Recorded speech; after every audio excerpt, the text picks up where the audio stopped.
Bienvenidos a este relato que revela una vida marcada por decisiones profundas y momentos que transformaron para siempre el destino de un hombre de fe. Hoy conocerás la historia real del padre José Arturo López Cornejo. Un camino que empieza en silencio y termina sacudiendo a millones.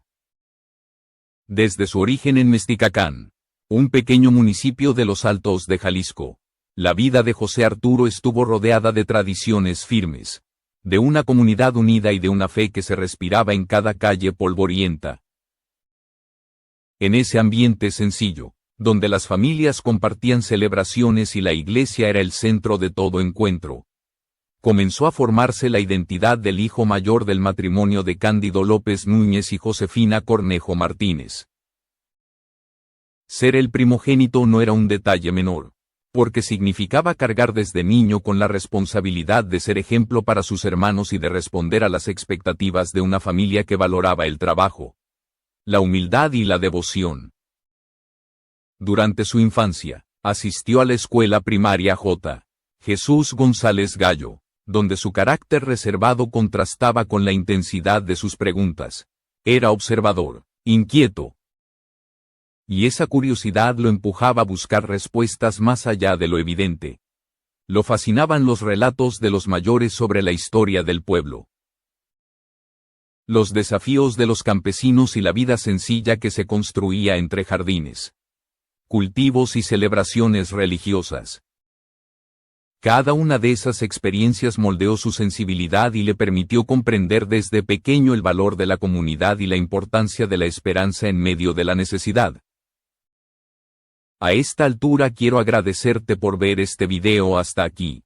Tu apoyo es fundamental para seguir construyendo este espacio. Te invito a suscribirte al canal para que juntos sigamos creciendo y manteniendo viva esta comunidad. La adolescencia trajo consigo nuevas preguntas, porque en la Escuela Técnica 23, donde cursó la secundaria, comenzó a sentir un llamado distinto al de sus compañeros. Mientras muchos soñaban con negocios, oficios o con emigrar a Estados Unidos en busca de oportunidades, él experimentaba una inquietud interior imposible de ignorar. La cercanía con la parroquia del pueblo se convirtió en un faro, porque allí participaba en actividades, observaba el trabajo de los sacerdotes y percibía que servir a los demás podía ser una forma de vida. Ese entorno, tan marcado por la siembra y la cosecha, le enseñó a valorar lo esencial y a comprender el sufrimiento de la gente sencilla que lo rodeaba. Con cada año que pasaba, su reflexión sobre el futuro se hacía más intensa. No se trataba solamente de elegir una profesión, sino de encontrar un propósito real. José Arturo sentía que su vida estaba destinada a un camino diferente. Aún sin tener claridad completa sobre lo que significaba una vocación. Lo único cierto era que ese llamado crecía, silencioso pero persistente, preparándolo para decisiones que alterarían por completo su destino y lo llevarían lejos de su hogar, hacia un desafío que pondría a prueba su fe y su convicción. Con el final de la secundaria llegó el momento en que José Arturo tuvo que enfrentar su inquietud más profunda. Había pasado años sintiendo un llamado interior que no sabía explicar con palabras. Un impulso silencioso que crecía cada vez que participaba en actividades de la parroquia o escuchaba a los sacerdotes hablar con serenidad y claridad. Mientras sus compañeros hacían planes concretos sobre oficios, trabajos y sueños familiares, él se encontraba ante un dilema que no podía ignorar. Debía seguir el camino común o atreverse a caminar hacia lo desconocido. La decisión no fue inmediata. La vocación lo atraía, pero también le provocaba miedo. Significaba renunciar a la posibilidad de formar una familia. Alejarse de la comodidad de su hogar y aceptar un estilo de vida exigente en todos los sentidos. Durante meses se sumergió en un proceso de discernimiento marcado por dudas, silencios, largas noches de reflexión y conversaciones íntimas con su conciencia. Sabía que dar el siguiente paso cambiaría su vida para siempre. Sin embargo, cuanto más intentaba resistirse, más fuerte se volvía ese llamado interior. A los 17 años tomó la decisión que definiría su futuro. Ingresar al Seminario Diocesano de Aguascalientes implicaba dejar atrás su ciudad, despedirse de sus padres y cortar con las rutinas familiares que habían marcado su infancia. La mañana en que se marchó, Mesticacán parecía más silencioso que nunca. Como si también el pueblo intuyera que uno de sus hijos estaba a punto de comenzar una travesía que lo alejaría de todo lo conocido. La despedida fue emocional, pero la determinación en su mirada revelaba que ya no había vuelta atrás. El seminario lo recibió con un ritmo completamente distinto al que había conocido. La vida se organizaba desde las primeras horas del día hasta la noche, con momentos estrictos de estudio, oración y actividades comunitarias. La formación en filosofía y teología era intensa, diseñada para moldear no solo la mente, sino también el carácter y el espíritu. Para un joven que venía de un pueblo rural, la adaptación fue dura, la estructura rígida, el silencio prolongado y las exigencias académicas lo enfrentaron a sus propias limitaciones. Las dudas comenzaron a aparecer con la fuerza de un viento frío.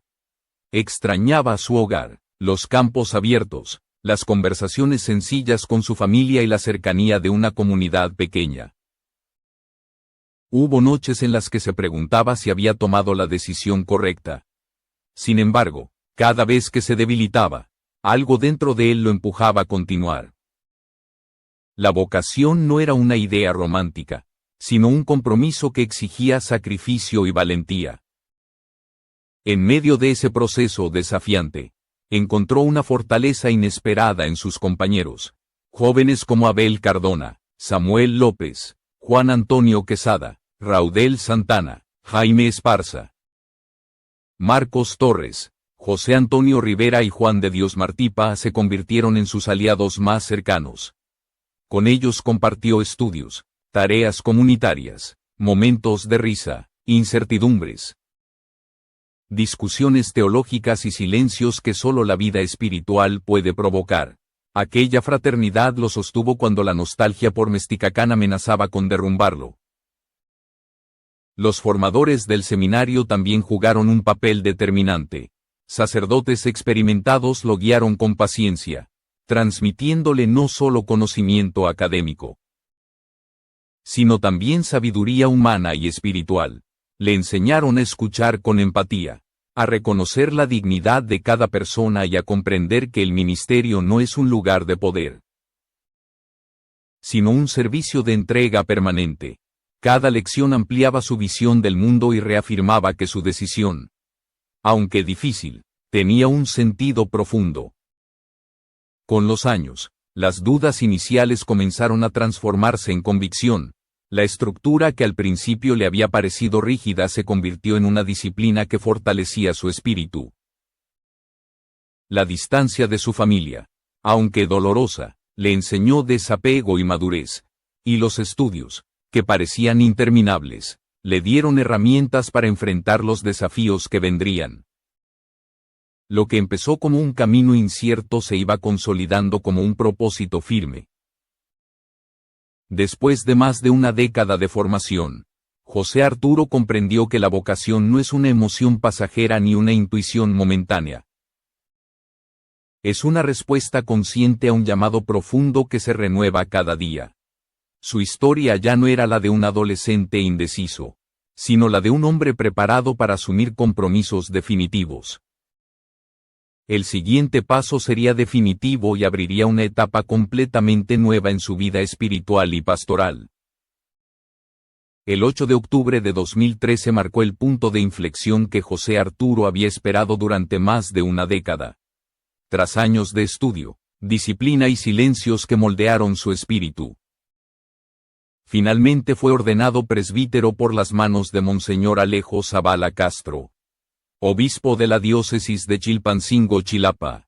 La ceremonia, llena de solemnidad y emoción, no solo selló su compromiso con la Iglesia, sino que abrió una puerta hacia un mundo de responsabilidades que ya no podía eludir. Aquel día no fue el final de su camino formativo, sino el comienzo de una misión pastoral que pondría a prueba cada una de las convicciones que había construido desde su adolescencia. Su primera asignación lo llevó a la parroquia de San Juan Bautista de Acatlán, una comunidad rural rodeada de pequeños pueblos como Pochahuisco, Topiltepec, La Monera, Mazatepec y Viramontes. La diversidad de estos lugares exigía una capacidad de adaptación distinta a todo lo que había experimentado. Allí, la labor sacerdotal adquirió un rostro completamente real y humano. Ya no bastaban los libros ni los discursos cuidadosamente elaborados, porque las necesidades de la gente eran urgentes, palpables y muchas veces dolorosas. En sus primeros meses, descubrió que el sacerdocio en un territorio rural era un desafío a tiempo completo. Visitaba enfermos en casas de techo desgastado. Acompañaba personas en sus últimos momentos de vida. Escuchaba confesiones interminables. Intervenía en disputas familiares y mediaba en conflictos comunitarios que requerían una voz de autoridad moral. Ser sacerdote en Acatlán era estar presente desde el amanecer hasta la noche, sosteniendo historias de sufrimiento, esperanza y fe que difícilmente aparecían en los manuales. La soledad también comenzó a hacerse sentir con una intensidad inesperada. El compromiso del celibato, que en el seminario se había asumido como una promesa espiritual, adquirió una dimensión más dura cuando la distancia de su familia se mezcló con la rutina diaria de un pueblo pequeño. Había días en los que la ausencia de compañía cercana pesaba más que cualquier obligación pastoral. Sin embargo, estas experiencias lo hicieron mirar hacia adentro, fortaleciendo la convicción de que su vida estaba dedicada a un servicio que trascendía el cansancio, la nostalgia y las dudas que aún podían aparecer. Las dificultades económicas de la comunidad añadían otra capa de complejidad. Mantener la parroquia, sostener sus actividades y reparar las instalaciones dependía casi totalmente de donaciones locales. Muchas familias apenas tenían lo necesario para vivir y aún así buscaban apoyar a la iglesia de la mejor manera posible. José Arturo entendió entonces que su misión no podía limitarse a la predicación. Era necesario construir, mejorar, organizar y, sobre todo, acompañar a una comunidad que veía en él una esperanza viva. En medio de esta realidad desafiante desarrolló un estilo pastoral que pronto se convertiría en su sello personal. Su manera de hablar era directa, sencilla y profundamente humana. No recurría a términos complicados ni a discursos abstractos. Prefería tocar la vida cotidiana de la gente, conectando la fe con las luchas diarias, las pérdidas familiares, los temores económicos y la necesidad de esperanza. Esa claridad al comunicar hizo que su figura comenzara a ganarse el cariño de las comunidades que visitaba. Pero mientras se entregaba por completo a la vida parroquial, una inquietud comenzó a crecer en silencio. Era suficiente llegar solo a quienes podían acudir físicamente a la iglesia. ¿Qué pasaba con las personas que vivían lejos, que sufrían en silencio o que buscaban orientación espiritual sin tener acceso a un sacerdote? Estas preguntas no lo dejaban en paz y despertaron en él una nueva intuición. Algo estaba a punto de cambiar. Las semillas de un proyecto inesperado empezaban a germinar y pronto transformarían su misión pastoral en algo mucho más grande que su parroquia.